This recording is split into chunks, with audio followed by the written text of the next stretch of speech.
वो थोड़ा डिटेल से यहाँ पर पढ़ना था, ठीक है। थॉमसन वाला मॉडल हम लोग जानते हैं, वही दो बातें उसने दो पोस्टुलेट्स दिए थे, ठीक है। पहला ये था कि जो है एटम जो होता है वाटरमेलन के शेप का होता है, और उसमें जो सीड्स होते हैं वाटरमेलन के, उसी तरह से नेगेटिवली चार्ज पार्टिकल्स जो है वो एम्बेडेड होता है। और जो वाटरमेलन का जो शेप है वो यानी कि एटम है वो पॉजिटिवली चार्ज स्फीयर टाइप का होता है, ठीक है, और उसके अंदर में नेगेटिवली चार्ज जो है एम्बेडेड होते हैं। और दूसरा उसने बोला कि atom as a whole is electrically neutral, ठीक है। और न्यूट्रल है इसका मतलब कि जितने भी नंबर ऑफ पॉजिटिव चार्जेस हैं and number of negative charges हैं वो इक्वल होंगे नंबर में, ठीक है। so this was the J.J. Thomson's proposed model of an atom. Later on, it was described, experimentally described that it is not so. Atom का जो है इस तरह से नेगेटिवली चार्ज पार्टिकल्स इस तरह से एम्बेडेड नहीं होते हैं। फिर इसी के जो क्या नाम है अर्नेस्ट रदरफोर्ड, ठीक है, he did an experiment and observed that there is some different picture of atom. What did he say? There is an on the basis of alpha particle scattering experiment, he observed that first observation was most of the space inside the atom is empty because most of the alpha particles were क्या जो है directly passed straight away from the atom. Therefore, he said that most of the space inside the atom is empty. Second observation was some of the alpha particles were deflected through small angles. Okay, some of the alpha particles were deflected through small angles. Therefore, some of the alpha particles deflected through small angles. It means there is because the deflection is possible because of positive nature of alpha particle, and the gold file is also positive. Alpha particles nature is also positive. So due to this, he conclude that there is a positive charge center. Positive charge is accumulated at the center of the atom. Okay, and the third observation, he concluded that 1 out of every 18,000 alpha particles rebound back, means rebound with 180 degree. Okay, because the alpha particles were moving towards the nucleus of the center of the atom. Okay, nucleus atom का जो nucleus है उसके centre के through जो जा रहा होगा वो रिफ्लेक्ट होके वापस आ गया। तो इससे ये भी पता चल रहा है कि एटम के अंदर में जो है पॉजिटिवली चार्ज न्यूक्लियस होता है। तो इसी से है ना डिस्कवरी ऑफ न्यूक्लियस भी हुआ। न्यूक्लियस की डिस्कवरी का रिस्पॉन्सिबिलिटी कौन उठाया, मीन्स किसको ये श्रेय जाता है, रदरफोर्ड को, ठीक है। तो पहले जो है आपने देखा थॉमसन ने न्यूक्लियस के बारे में कुछ भी नहीं बोला था, ठीक है, तो but Rutherford told about the nucleus of an atom. Okay, चलिए तो यहाँ तक हम लोगों ने कर लिया था, इसके ऑब्जर्वेशंस देख लिए थे, ठीक है, और इसका स्कैटरिंग का एक्सपेरिमेंट का तो ये डायग्राम वगैरह आपको बनाना है, ठीक है, और नोट्स आज मैं दे दूंगा। हाँ, और इसके बेस पे he plotted a graph. That graph is number of scattered particles detected versus scattering angle. Okay, he observed that as the scattering angle increases, number of alpha particles decreases. Okay, ये हमने देखा था कि जब हमारा most of the alpha particles pass straight away, means theta जो है almost 0 है, और हमने देखा जब 180 डिग्री से बहुत ही कम नंबर ऑफ अल्फा पार्टिकल्स आ रहे हैं, तो इस तरह का ग्राफ बनेगा। So keep in mind this graph. Okay, we also learned yesterday that the nucleus of an atom is about 10 की power 4 to 10 की power 5 times smaller than the size of the atom. Means nucleus जो है atom से लगभग 1 लाख गुना छोटा होता है, 10,000 से 1 लाख गुना छोटा होता है। ये सब बातें हम लोगों ने कल देख ली थी। फिर हम लोगों ने गोल्ड फाइल को ही क्यों लिया, अल्फा पार्टिकल को ही क्यों लिया, इसके बारे में भी कल डिस्कस कर लिए थे हम लोग, ठीक है। उसके बाद फिर आई थिंक शायद हम लोग ये वाला डेरिवेशन नहीं किए थे, ये वाला जो है फॉर्मूला डिराइव नहीं किए थे। तो यहाँ पर आप समझ सकते हैं कि जो एक गोल्ड फाइल है, ठीक, और here is alpha particle. When this alpha particle strikes the gold file, bombarding of alpha particle is done on the gold file, there is a force of, because it is also a charged particle, this is positively charged particle and this is also positively charged particle. So we can understand that there is a force of attraction or repulsion. Which type repulsion. of force is there? There is a force of repulsion between the alpha particle and gold foil, and this force can be calculated from the which formula? Which formula is useful for the calculation of this force? How will you calculate the force between alpha particle and gold foil? Any idea?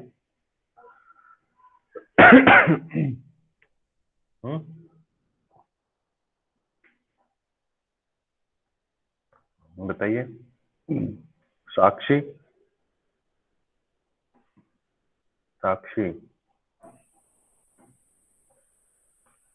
Yes, sir. साक्षी कहाँ चली गई? How will you calculate the force of repulsion between the alpha particle and the gold foil? Do you have any idea about this? No. No idea. Okay, and ये कौन है? आंचल, आप कुछ बताना चाह रहे हैं, बताइए। क्या फॉर्मूला यूज करना चाहिए फोर्स निकालने के लिए? बोलिए।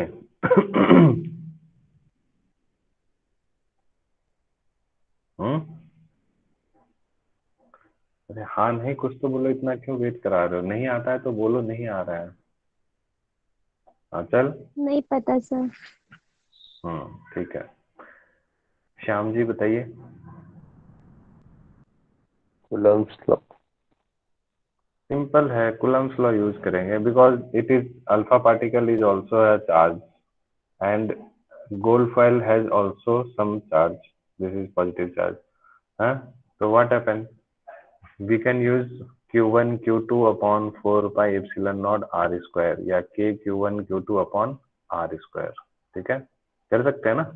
इन दोनों के बीच में सेपरेशन जो है वो R होगा, बिकॉज ध्यान से समझिएगा इस बात को, यहीं से एक नया कॉन्सेप्ट भी इंट्रोड्यूस होता है कि कल आपको मैंने बताया था कि अगर ये अल्फा पार्टिकल है और ये गोल्ड फॉइल है, जब इसके ऊपर में हम अल्फा पार्टिकल की स्कैटरिंग कराएंगे तो ऐसा नहीं है कि ये अल्फा पार्टिकल इस गोल्ड फॉइल के पास जाके चिपक जाएगा, ठीक है, because there is a force of repulsion between them, so this alpha particle come closer to the gold foil and there is a maximum limit of this, there is a maximum limit of this, and from this point these alpha particles either reflect back or deviate from some angle, okay, so this is the distance and this distance is called distance of closest approach, distance of closest approach means alpha particle अपनी maximum energy के साथ जब gold foil के पास आ रहा होगा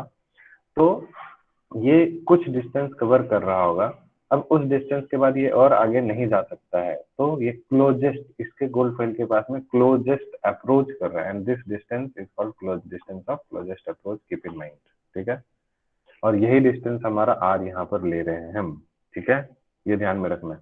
generally हम लोग क्या जानते हैं कि सेंटर टू सेंटर डिस्टेंस इसका अल्फा पार्टिकल, ये gold foil centre to centre, नहीं भैया, यहाँ फोर्स ऑफ रिपल्शन लग रहा है, ये अल्फा पार्टिकल इसके पास वहीं नहीं पहुंच पाएगा, इसके न्यूक्लियस के पास, ध्यान में रखना है। बात समझ में आई सबको कि what is this distance R? This distance is not the centre to centre distance, ठीक है, this is distance of closest approach. Clear है सबको? Yes. Yes, sir. So what do you see here? Yes, sir.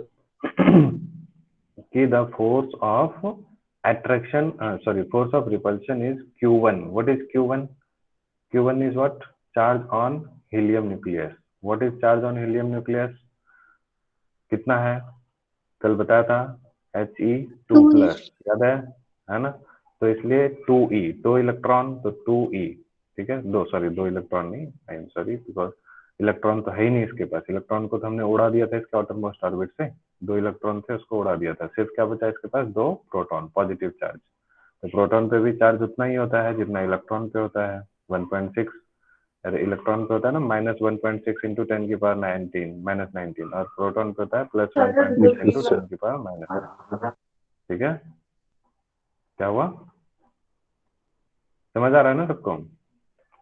So +2e और charge on gold foil, तो charge उसका जितना भी atomic number है Z इंटू ई कर देंगे, तो यानी कि यहाँ पर हम लोग को लिखना चाहिए था 79 इंटू ई, ठीक है। तो बट यहाँ जनरल केस लिया है Z अपॉन में स्क्वायर ऑफ डिस्टेंस। तो फोर्स ऑफ रिपल्शन समझ में आया सबको? अल्फा पार्टिकल स्कैटरिंग एक्सपेरिमेंट में कि नहीं आया? आगे Q1 Q2 अपॉन 4πε0r², ठीक है। चलिए नेक्स्ट आता है आपका अल्फा पार्टिकल ट्रेजेक्ट्री, ठीक है। Trajectory means we all know that about trajectory means this is the path of the particle, ठीक है। जैसे हम लोग उसमें क्या बोलते हैं, उसमें पढ़ा था प्रोजेक्टाइल मोशन 11th क्लास में, ठीक है। तो उसी तरह से यहाँ पर अल्फा पार्टिकल ट्रेजेक्ट्री पढ़ रहे हैं। जो अल्फा पार्टिकल है किस पाथ को वो ट्रेवल करेगा, किस पाथ को वो लेगा, ठीक है।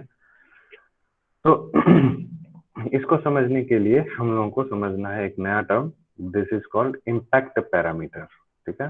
तो व्हाट इज इम्पैक्ट पैरामीटर, ये चीज को देखते हैं पहले कि impact parameter is the perpendicular distance of the initial velocity vector of the alpha particle from the center of the nucleus, ठीक है। देखिए इसको थोड़ा समझने में मुश्किल होगा बट बहुत ही आसान है। जैसे सपोज ये टारगेट न्यूक्लियस है, जैसे कि गोल्ड फाइल, ठीक। अब ये गोल्ड फाइल है, यहाँ से अल्फा पार्टिकल आना शुरू किया, ठीक है, आया आया आया, कुछ जो है क्या हुआ, यहाँ से आया और वापस टकरा के चले गया, कुछ जो है ऐसे रिबॉन्ड हो गया, कुछ जो है ऐसे आया, कुछ ऐसे गया, कुछ ऐसे 90 डिग्री पे चले गया, है ना। इस तरह से जो है डिफ्लेक्शंस हो रहे हैं। तो क्या कह रहा है कि अल्फा पार्टिकल का जो ट्राजेक्ट्री है वो डिपेंड करता है इम्पैक्ट पैरामीटर पे। अब इम्पैक्ट पैरामीटर क्या है? ये इनिशियल वेलोसिटी वेक्टर। तो what is this initial velocity? Alpha particle की इनिशियल वेलोसिटी ये है, तो वेलोसिटी वेक्टर। अब इसका सेंटर ऑफ टारगेट न्यूक्लियस, ये सेंटर ऑफ टारगेट न्यूक्लियस ये है, ठीक है। इसके बीच का जो परपेंडिकुलर डिस्टेंस होगा, बात समझ में आ रही है? And this distance is called impact parameter, that is denoted by B. इसी को समझ आया? ठीक है, एक बार और समझा रहा हूँ। Initial velocity vector of alpha particle means when the alpha particle starts running or starts moving, when the alpha particle starts moving, what happens? It will have some initial velocity vector because it will move with some velocity. So there is initial velocity vector, and this vector, the distance of this initial velocity vector from the center of the target nucleus, ठीक है, इससे perpendicular distance, ठीक है। Target nucleus ये है और इसका ये perpendicular distance initial velocity vector ये है, तो इस दोनों के बीच का परपेंडिकुलर डिस्टेंस क्या होगा? सब जगह पे ऐसे, ठीक है। तो ये इनिशियल वेलोसिटी नहीं है, यहाँ पर है इनिशियल वेलोसिटी। तो इनिशियल वेलोसिटी वेक्टर का टारगेट न्यूक्लियस के सेंटर से परपेंडिकुलर डिस्टेंस, तो सेंटर तो यहाँ है, तो परपेंडिकुलर डिस्टेंस निकालने के लिए हम लोग एक लाइन खींचेंगे, तो ये डिस्टेंस हमारा इम्पैक्ट पैरामीटर होगा। नहीं समझ आया तो बोलो, फिर से समझाते हैं। नहीं आया। नहीं ठीक आया। है, फिर से देखो। नहीं आया। कोई बात नहीं, ठीक है। ये टारगेट न्यूक्लियस है, गोल्ड फॉइल, ये समझ में आ रहा है सबको? ये भी नहीं आ रहा है। ये टारगेट न्यूक्लियस है आ रहा है। और अल्फा पार्टिकल इधर से आएगा, आएगा या नहीं आएगा? नहीं आएगा, आएगा। ठीक है। अब इसकी कुछ इनिशियल वेलोसिटी होगी, अल्फा पार्टिकल की कुछ इनिशियल वेलोसिटी होगी या नहीं होगी? होगी। होगी। तो उस इनिशियल वेलोसिटी वेक्टर को हम लोग ये बोल दें, ये इनिशियल वेलोसिटी वेक्टर है। सपोज हम लोग अगर इस वाले पाथ की बात कर रहे हैं, इस वाले अल्फा पार्टिकल के ट्राजेक्टरी की बात अगर कर रहे हैं, तो उसका यहाँ पर ये हो गया इसका फाइनल वेलोसिटी वेक्टर, ये बीच वाला है, ये इनिशियल वेलोसिटी वेक्टर है या नहीं? वेलोसिटी, इनिशियल है। वेलोसिटी है ये। अब उस इनिशियल वेलोसिटी का इस न्यूक्लियस का, टारगेट न्यूक्लियस का जो सेंटर है, इस सेंटर से इसका परपेंडिकुलर डिस्टेंस कैसे निकालोगे ये बताओ? तो इनिशियल वेलोसिटी वेक्टर यहाँ है और टारगेट न्यूक्लियस का सेंटर यहाँ है, ठीक है। तो इसका परपेंडिकुलर डिस्टेंस कैसे निकालेंगे? तो इसके लिए एक लाइन यहाँ से ऐसे ड्रॉ कर लेते हैं और यहाँ से ऐसे परपेंडिकुलर ड्रॉ कर देते हैं, तो ये दोनों के बीच का परपेंडिकुलर डिस्टेंस निकल जाएगा। समझ आया या नहीं आया अभी भी? आ गया। आया। अब किसी को दिक्कत है समझने में? अभी भी किसी को नहीं आया तो बोलिए। अरे बोलिए ना, सबको क्लियर है या नहीं है? Yes sir. ठीक, यस सर। चलिए। तो देखिए, ये क्योंकि बहुत बार ये पेपर में आया हुआ है, इम्पैक्ट पैरामीटर से रिलेटेड क्वेश्चन, जब आप प्रीवियस ईयर्स के क्वेश्चन उलट के देखेंगे तो बहुत बार आपको मिलेगा ये, ठीक है। इसलिए इसको समझाना बहुत जरूरी था। वही मैं बोला ना, शुरू में समझ में नहीं आता बच्चों को, फिर एक बार आ जाएगा तो मजा आता है। अब ध्यान दीजिए यहाँ पे। अब अगर आपसे मैं ये पूछूं, सोचिएगा खुद से, एक ऐसा alpha particle that rebounds back, ठीक है। रिबॉन्ड्स बैक मतलब बिल्कुल इसके सेंटर ऑफ न्यूक्लियस की तरफ आ रहा था और यहीं से वापस लौट के चले गया, ठीक है। इसका इम्पैक्ट पैरामीटर कितना होगा बताइए? What will be the impact parameter of that alpha particle which is moving towards the center of the target nucleus? बताइए। 0। 0, वेरी गुड। कौन बोला? कौन बोला 0? कौन बोला 0? नाम बोलो अपना। अरे कौन बोला? तानिया, ठीक है। चलिए। तो बाकी लोग चुप क्यों जाते हैं, डर क्यों जाते हैं? सिंपल सी बात है ना यार, देखो ना, ये बिल्कुल ये न्यूक्लियस का सेंटर है और जो इसी की तरफ से आ रहा है, इसी की तरफ से सेंटर की तरफ ही आ रहा है। तो अब न्यूक्लियस से उसका इनिशियल वेलोसिटी वेक्टर ये है, तो न्यूक्लियस का इनिशियल न्यूक्लियस का सेंटर और इनिशियल वेलोसिटी वेक्टर के बीच में कोई डिस्टेंस ही नहीं होगा, तो इम्पैक्ट पैरामीटर क्या हो जाएगा? 0, ठीक है। समझ में आ रहा है सबको?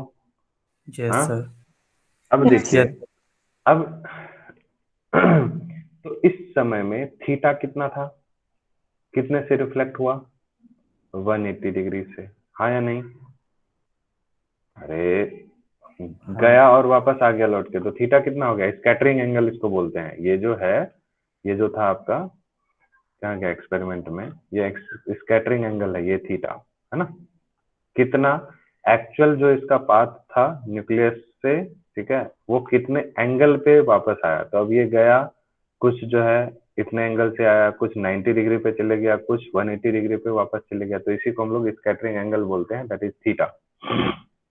तो अगर इम्पैक्ट पैरामीटर 0 है तो थीटा कितना है? थीटा कितना? 180। डिग्री, ठीक है। So in case of the head-on collision, the impact parameter is minimum, ठीक है। head-on collision समझते हैं हम लोग, 11th में पढ़े थे, head to head collision, ऐसे गया ऐसे आ गया, ठीक है।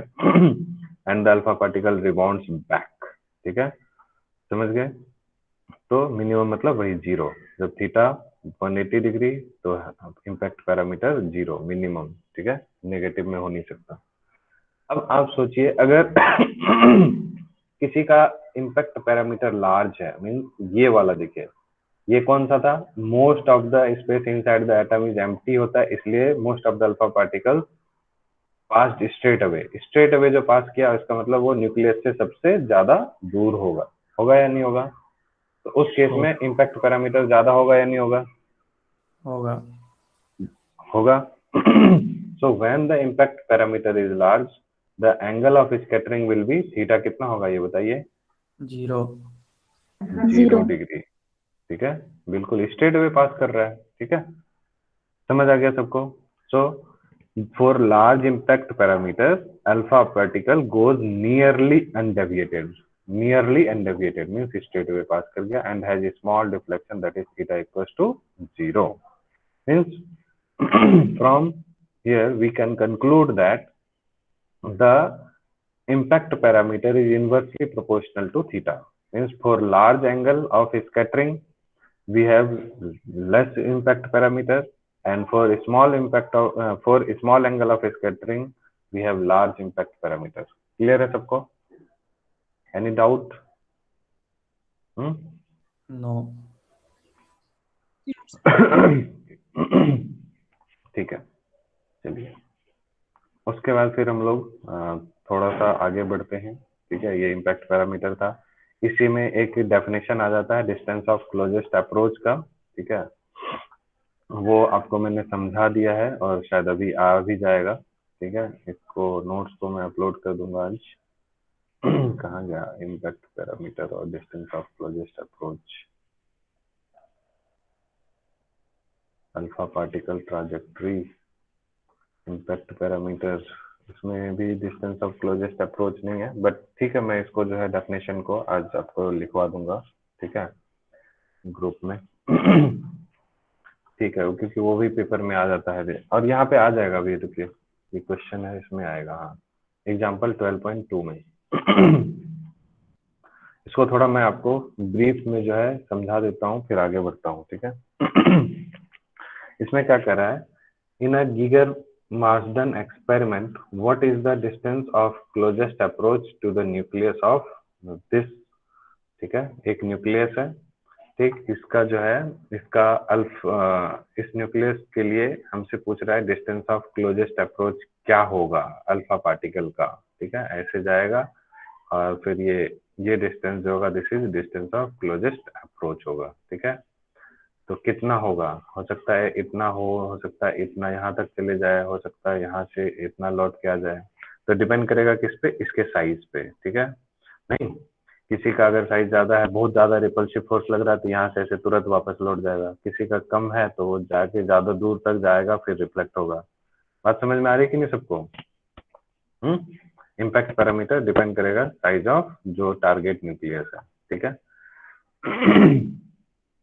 तो अब देखिए यहाँ पर कि what is the distance of closest approach for a nucleus, और इसमें दे रखा है अल्फा पार्टिकल का जो है एनर्जी जो है वो दे रखा है 7.7 mega electron volt before it comes momentarily to rest. Means ये ऐसे आया, तो ये अल्फा पार्टिकल ऐसे है, ये इस पर गया, तो एक ऐसा टाइम आएगा कि मोमेंटरली ये छोटे से क्षण भर के लिए यहाँ पर ये रेस्ट में आएगा, फिर ये रिफ्लेक्ट बैक आएगा, ये अपना एंगल डेविएट करेगा। ठीक है, और यहाँ momentarily rest and reverses its direction, means इसके डायरेक्शन जा रहा था और वापस लौट के आ गया इस डायरेक्शन में। ठीक है, तो ये हमसे पूछ रहा है इसके लिए क्लोजेस्ट अप्रोच क्या होगा, डिस्टेंस ऑफ क्लोजेस्ट अप्रोच।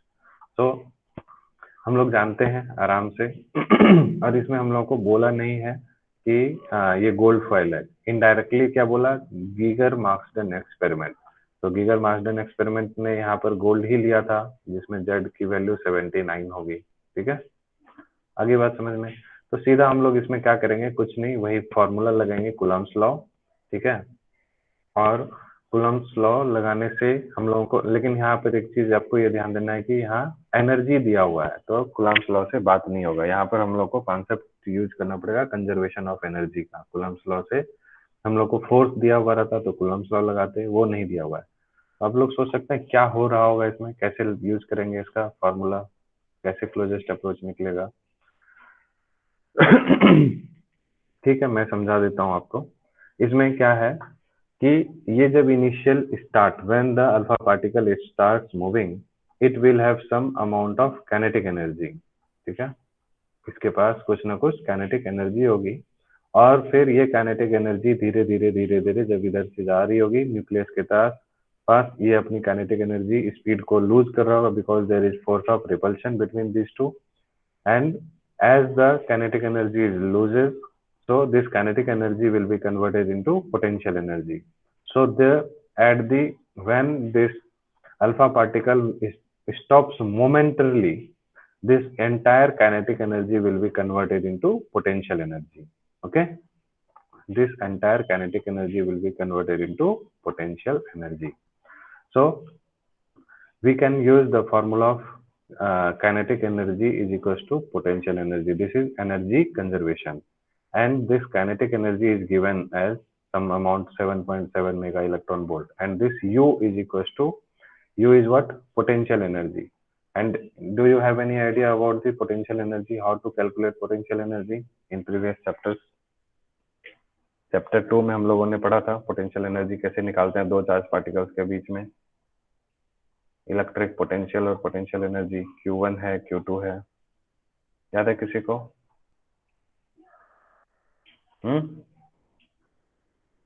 कोई बताइए।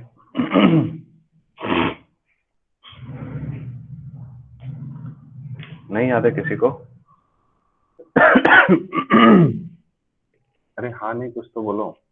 ठीक है, अगर याद नहीं है मैं बता दे रहा हूँ आपको। Q1 Q2 upon 4 pi epsilon naught R square, R था, ठीक है, Q1 Q2 upon 4 pi epsilon naught R। याद कीजिए ना, इलेक्ट्रिक पोटेंशियल क्या होता था? Q upon 4 pi epsilon naught R, ठीक है, याद है?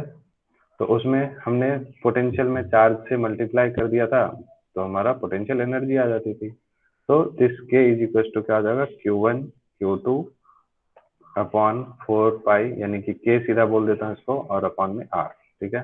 सो वही लिखा हुआ है। Q1 की जगह पे क्या हो गया यहाँ पर, है ना, 2E, Q2 की जगह पे गोल्ड फाइल का ZE, ठीक है, और डिवाइडेड बाई, है ना, 4 pi epsilon not by D, है ना, ये जो distance of closest approach D। Okay, अब ये काइनेटिक एनर्जी आपको गिवन है अल्फा पार्टिकल का, कितना? 7.7 इलेक्ट्रॉन मेगा इलेक्ट्रॉन वोल्ट दिया हुआ है। तो मेगा को चेंज करने के लिए हम लोग पहले इलेक्ट्रॉन वोल्ट 10 की पावर 6 में करेंगे, ठीक है, और फिर इलेक्ट्रॉन वोल्ट को जूल में कन्वर्ट करने के लिए 1.6 इंटू 10 की पावर -19 से मल्टीप्लाई भी कर देते हैं तो जूल में आ जाएगी ये वैल्यू, ठीक है। आगे बात समझ में? ये भी क्वेश्चन पेपर में आया हुआ है, कभी एक बार देखिएगा प्रीवियस ईयर्स में। सो ये सब वैल्यू को आप पुट कर दीजिएगा। यहाँ से आप देखिए डी की जो वैल्यू हो जाएगी वो क्या हो जाएगी, है ना, डी की वैल्यू हो जाएगी 2ZE square upon 4 pi epsilon not K, ठीक है, और Z की वैल्यू मालूम है, E स्क्वायर की वैल्यू मालूम है, K काइनेटिक एनर्जी की वैल्यू मालूम है, सब पुट कर दीजिएगा, आपका ये निकल जाएगा, ठीक है। तो ये क्वेश्चन आप लोग अपने आंसर फेयर कॉपी में इसको लिख लीजिएगा, ठीक है। So next topic is electron orbits. अच्छा, इसमें एक एग्जाम्पल है, एग्जाम्पल नंबर 12.1। ये एग्जाम्पल आप लोगों को 2 बार 3 बार पढ़ना है तो आपको खुद ब खुद समझ में आ जाएगा। कुछ नहीं है, बिल्कुल सिंपल सा, एक बार में नहीं समझ में आएगा, दूसरी तीसरी बार में आ जाएगा, ठीक है। तो नेक्स्ट इज इलेक्ट्रॉन ऑर्बिट्स। हमें मालूम है, as we all know that electrons revolve around the nucleus in certain orbit, ठीक है, according to Rutherford alpha particle scattering experiment, ठीक है। तो इन्होंने क्या बोला कि जब इलेक्ट्रॉन जो है, ऑब्वियस सी बात है, इलेक्ट्रॉन जो है सर्कुलर ऑर्बिट में रिवॉल्व करेगा, ठीक है, इलेक्ट्रॉन जो है सर्कुलर ऑर्बिट में रिवॉल्व करेगा, ठीक है। तो इसके लिए कौन रिस्पॉन्सिबल है? सर्कुलर पाथ पे इलेक्ट्रॉन्स को मूव कराने के लिए रिस्पॉन्सिबल कौन होता है? ये बताइए। Centripetal force. And this centripetal force, कोई भी चीज सर्कुलर पाथ पे मूव कर रहा है, इसका मतलब है कि it will have some amount of centripetal force, and this centripetal force will be provided by which? कौन प्रोवाइड करेगा सेंट्रीपिटल फोर्स इसको? न्यूक्लियस। न्यूक्लियस। कोई फोर्स होगा ना, ये सेंट्रीपिटल फोर्स न्यूक्लियस कैसे, सिर्फ न्यूक्लियस कैसे प्रोवाइड करेगा? मींस न्यूक्लियस और इलेक्ट्रॉन के बीच में जो फोर्स लग रहा होगा, कौन सा फोर्स लग रहा होगा? Electrostatic force. Electrostatic force. Attraction या रिपल्शन? Attraction या repulsion? Attraction. Very good.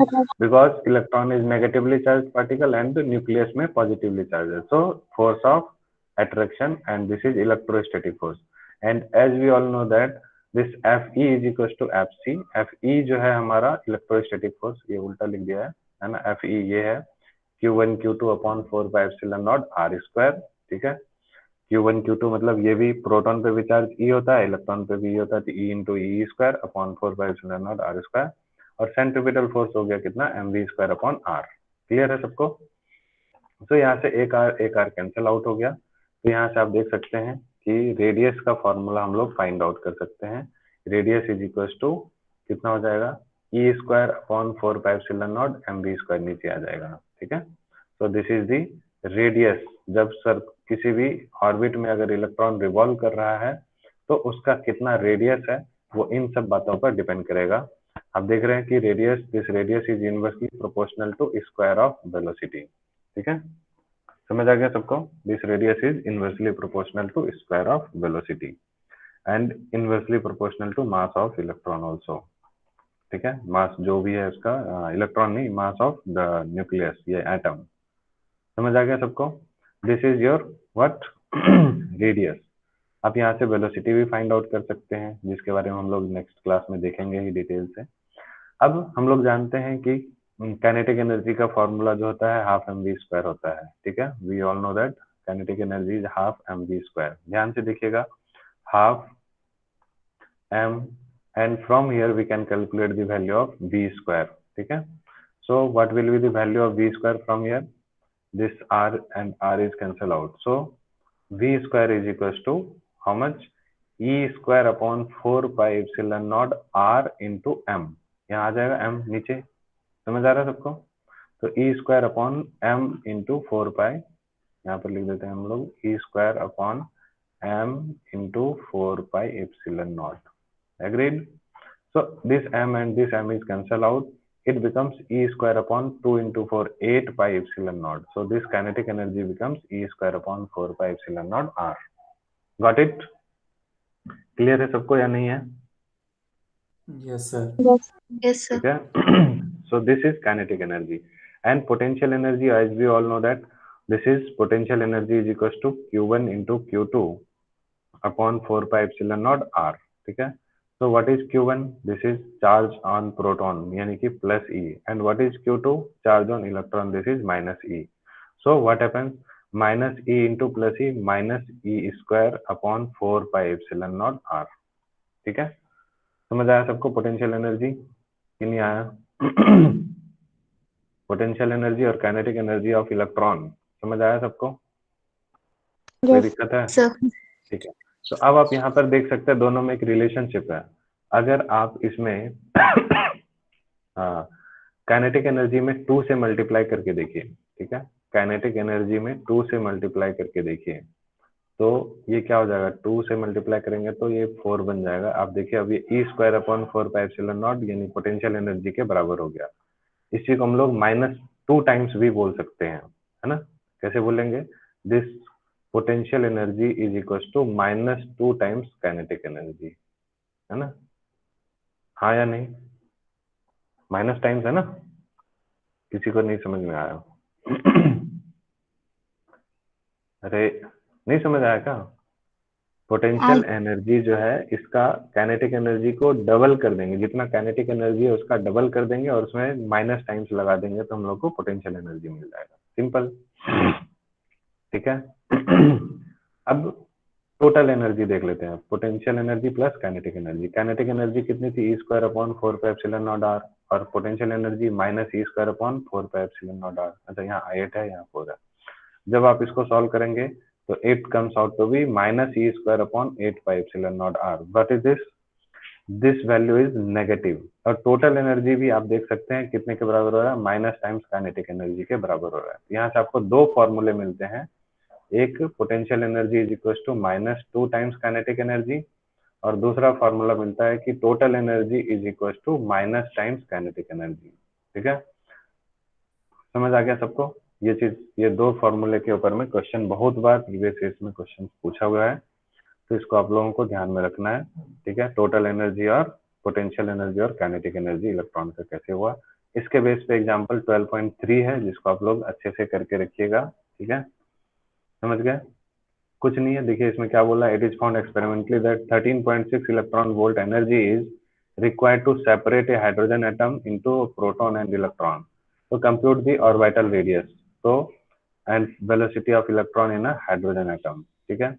तो ये आपको एनर्जी दी हुई है, कौन सी, सेपरेट करना है, तो सेपरेट करना है यानी कि उसकी टोटल एनर्जी होगी, तो टोटल एनर्जी आपको दी हुई है इतनी 13.6 इलेक्ट्रॉन वोल्ट।